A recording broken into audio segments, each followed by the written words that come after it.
glory of Sol's light, in Sol's name, so shall it be. By the glory of Sol's light, in Sol's name, so shall it be. In the name of Sol, I swear that I shall serve Solana.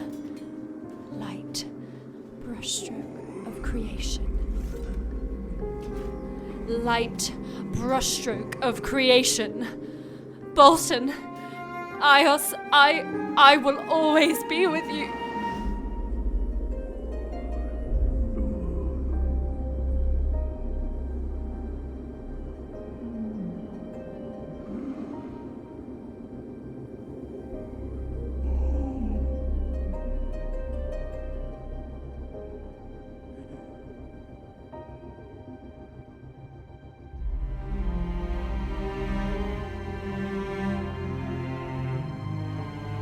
Hello there, and welcome back to Fyendal's Library. Today we're looking at the tragic tale of Sir Boltyn, Breaker of Dawn, how he lost his wife, the cleric Eirina, during an attack on the city of Solana by the forces of Shadow. Now he dedicates his life to protecting his son, Ios, determined to free the world of Shadow and protect others from suffering the same tragedy that he faced. Boltyn uses attack actions, weapons, attack reactions, anything at his disposal to engage the enemy.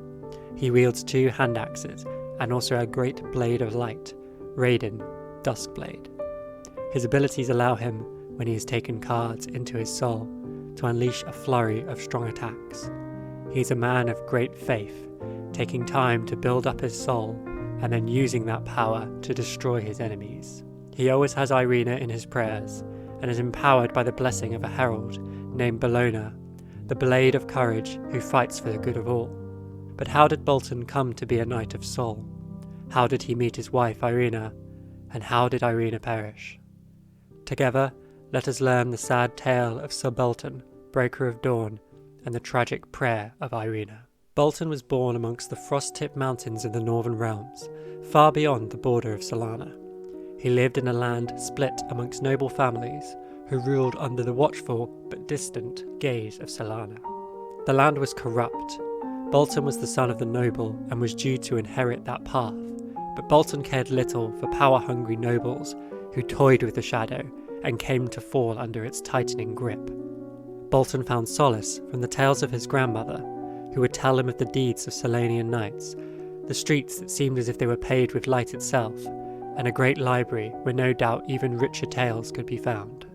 This connection with the ancient tales of Solana and the respect for knowledge and the power of stories would set Boltyn in good stead for his later deeds, and without the guiding hand of his grandmother, it is unclear what path he might have taken. A few years after his father died, a group of knights from Solana arrived at the land that he now ruled. They did the things that Solarian knights would do, not simply vanquish evil, but care for the sick, repair broken fences and buildings, and locate lost sheep and animals. And, importantly, bring the blessings of light, and evangelizing those who were wavering from the light of Sol. Boltyn's desire to join them was too great, and he gave up his birthright to take a pilgrimage to Solana. Inspired by his grandmother, he would begin his life anew and leave the Northern Realms behind. A natural warrior, he began training with the Hand of Sol, the military service of the city. The city welcomed him as one of its own, no mean feat for a place often distrustful of outsiders, and he soon met with the cleric Eirina. She had dark hair and emerald eyes, and he was entranced by her. They found themselves in the same party, and would learn to know each other through their adventures together. They even spent time in the Golden Chariot, an inn we know well from the story of Dorinthia Ironsong. They were married and had a baby boy named Ios, and it is described that they eagerly awaited for Ios' awakening ceremony, where Boltyn hoped the light would guide him, like his father, to the Hand of Sol. But as we know, the shadow had begun its descent on Solana. The creatures of shadow attacked the city, and the forces of light took to battle against the demonic and horrific creatures that tore their friends and allies to pieces before their very eyes. Eirina stood amongst those who fought. Boltyn was away, on a mission outside the city in the Golden Fields. He was not there when Eirina fell, defending the city against the assault, defending her son from the monsters. No doubt she prayed to Sol in that moment, and thought of her husband and son in her final hour. She fought bravely, but like many others, she was brutally killed by the creatures of darkness and despair. Boltyn was too late to save her and fell into a great depression.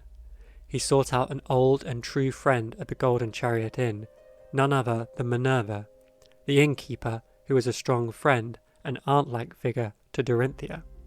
It transpires that Minerva, the simple innkeeper, is a member of the Gemini, operatives who work to defend Solana from its enemies. They collect intelligence and act almost like a spy agency, looking for potential plots against the people of Solana. It is said that they walk a fine line between light and darkness. Eirina, the Diamond Gemini, is another member of the group. Minerva had a proposition for Boltyn, to become an Inquisitor, a group within the military service, the Hand of Sol, who acted like the Gemini, seeking out evil before it could strike, and destroying shadow before it could harm the people of Solana, people like Eirina. Boltyn thought back to his time amongst the corruption of the Northern Realms. He knew a source of darkness was spreading from that place, and he knew that he was well suited to take on this task. But he could not. His son now relied on him, and surely he could not risk leaving his son not only without a mother, but without a father as well. He was confused. He didn't know what to do. He first fought to seek out the Magisters, to seek their guidance. But it was not from them that inspiration struck. He was walking in the Library of Illumination when he overheard the words of a young scholar, Prism, the illusionist, speaking of beings known as the Heralds. They acted almost as guardian deities of the city of Solana, glorious and ethereal. It was then that Boltyn was struck by a vision of Bellona, described as the war-tune herald, wings aflame, wielding a golden sword, and the story goes as follows. The herald then turned her gaze to the land stretching beneath her, and they watched as it turned to ash and dust. All living beings shriveled beneath the weight of the shadow. As darkness spread across the land, she lifted her sword above her, summoning the light of the sun.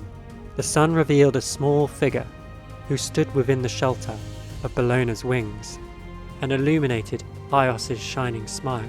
For just a moment, he could have sworn he heard the whisper of Eirina's voice echoing in his ears, and caught a glimpse of her healing hands outstretched, ready to help those in need.